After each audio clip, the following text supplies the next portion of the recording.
Liver যদি ক্ষতিগ্রস্ত থাকে তাহলে বিভিন্ন রকম রোগ প্রতিরোধ ক্ষমতার জন্য আমাদের যে প্রোটিনগুলোর প্রয়োজন হয় সেগুলো উৎপাদন হতে পারে না।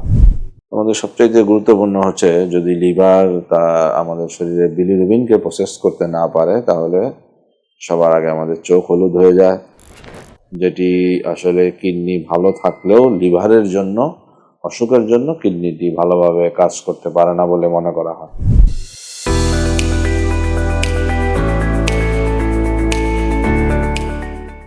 আসসালামু আলাইকুম, আমি ডাক্তার আবুল হায়াত মানিক, লিভার বিশেষজ্ঞ হিসেবে কর্মরত আছি। তো আমরা আজকে কথা বলবো যে আমাদের লিভার ভালো না থাকলে আমাদের কি কি সমস্যা দেখা দিতে পারে, কিংবা লিভার ভালো না থাকলে আমাদের শরীরে কি কি স্বাস্থ্য ঝুঁকি রয়েছে। লিভার আমাদের দেহের একটি বেশ বড় অর্গান কিংবা অঙ্গ, যেটি আমাদের দেহে আসলে অনেকগুলো কাজ করে। এটি আমাদের বিপাক ক্রিয়ায় সহায়তা করে, এটি আমাদের কিছু শক্তি উৎপাদন করে। অনেক সময় আমাদের কিছু ময়লা দ্রব্যাদি লিভারের মাধ্যমে, বাইলরসের মাধ্যমে, পিত্তরসের মাধ্যমে বের হয়ে যায়। এই জন্য লিভার ভালো না থাকলে আসলে শরীরে নানা রকম সমস্যা দেখা দিতে পারে।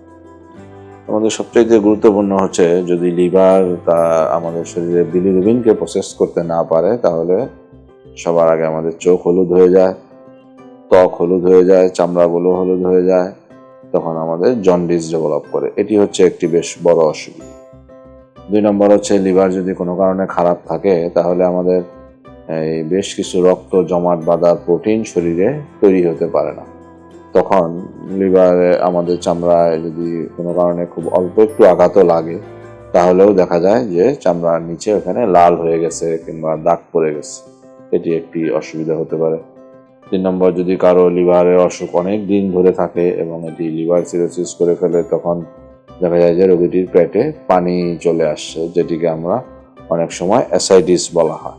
এরপর আরও কিছু হতে পারে, যেমন লিভার যেহেতু কিছু আমাদের বিপাক প্রক্রিয়ার খাবারের দূষিত অংশ শরীর থেকে বের করে দেয় পিত্তরসের মাধ্যমে, কিংবা এগুলো যদি সে বের না করতে পারে তখন এই জাতীয় জিনিসগুলো আমাদের অন্ত্র থেকে এগুলো ধীরে ধীরে রক্তের মাধ্যমে ছড়িয়ে আমাদের ব্রেনে পৌঁছে যায়। অ্যামোনিয়া নামের একটি পদার্থ আছে, এটি আমাদের ব্রেনে পৌঁছে গেলে তখন আমাদের মস্তিষ্কের কার্যক্ষমতা কার্যকরভাবে কমে যায়। তখন রোগীটির হেপাটিক এনসেফালোপ্যাথি ডেভেলপ করে, যার দরুন রোগীটি ঠিকমতো কথা বলতে পারে না, ইভেন কোনো কোনো সময় এই রোগীগুলো অজ্ঞান হয়ে যায়। এগুলো সবগুলোই লিভারের অসুবিধার জন্য হতে পারে।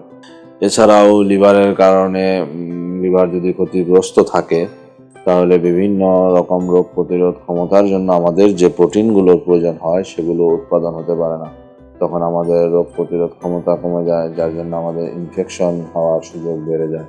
যেমন আমাদের প্রস্রাবে ইনফেকশন হতে পারে, ফুসফুসে ইনফেকশন হতে পারে, এগুলো খুব কমন তখন দেখা যায়। এছাড়া লিভার ক্ষতিগ্রস্ত থাকলে কিডনি ক্ষতিগ্রস্ত হওয়ার একটি সম্ভাবনা বৃদ্ধি পায়। তখন এটিকে হেপাটোরেনাল সিনড্রোম বলা হয়, যেটি আসলে কিডনি ভালো থাকলেও লিভারের জন্য অসুখের জন্য কিডনিটি ভালোভাবে কাজ করতে পারে না বলে মনে করা হয়। এটিও মানুষের জন্য যথেষ্ট খারাপ। এছাড়া লিভার আমাদের বেশ কিছু হরমোনকে তৈরি করে এবং হরমোনগুলোকে ভেঙে এক জায়গা থেকে আরেক জায়গায় নিয়ে যায়। তো এরকম যদি হরমোনগুলোকে সে কাজ না করতে পারে, টেস্টোস্টেরন এবং অন্যান্য কাজগুলো যদি ভারসাম্য নষ্ট হয়ে যায়, তাহলে পুরুষদের ক্ষেত্রে দেখা যাবে যে স্তনে হরমোন জমে এটি বড় হয়ে গেছে, যেটিকে গাইনোকোমাসিয়া বলা হয়। তখন অনেকের গাইনোকোমাসিয়া ডেভেলপ করে। মহিলাদের ক্ষেত্রে ইনফার্টিলিটি, বাচ্চা না হওয়ার যে সম্ভাবনা দেখা যায় সেটি দেখা দিতে পারে।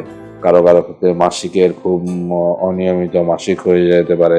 এছাড়াও সর্বোপরি শেষে বলা যায় যে লিভার যদি অনেক দিন ধরে ক্ষতিগ্রস্ত থাকে এবং এই লিভার রোগের দীর্ঘমেয়াদী আমরা ভুগতে থাকি তাহলে এটি একটি সময় লিভার ক্যান্সারেরও ঝুঁকি তৈরি করতে পারে। এই জন্য আসলে লিভার ভালো না থাকলে শরীরের বিভিন্ন অঙ্গের মধ্যে বিভিন্ন রকম অসুবিধা হয়ে বিভিন্ন রোগ আমাদের শরীরে বাসা বাঁধতেই পারে। এগুলো বিভিন্ন কোনো কিছু দেখে বোঝা যায়। এই জন্য আমাদেরকে সবসময় চেষ্টা করতে হবে যেন আমরা লিভারকে ভালো রাখতে পারি। আমাদেরকে মনে রাখতে হবে যদি লিভার ভালো থাকে তাহলে আমাদের শরীরে অন্যান্য অর্গানও ভালো থাকে। আশা করি সবাই ভালো আছেন, সবাই ভালো থাকবেন। ধন্যবাদ সবাই।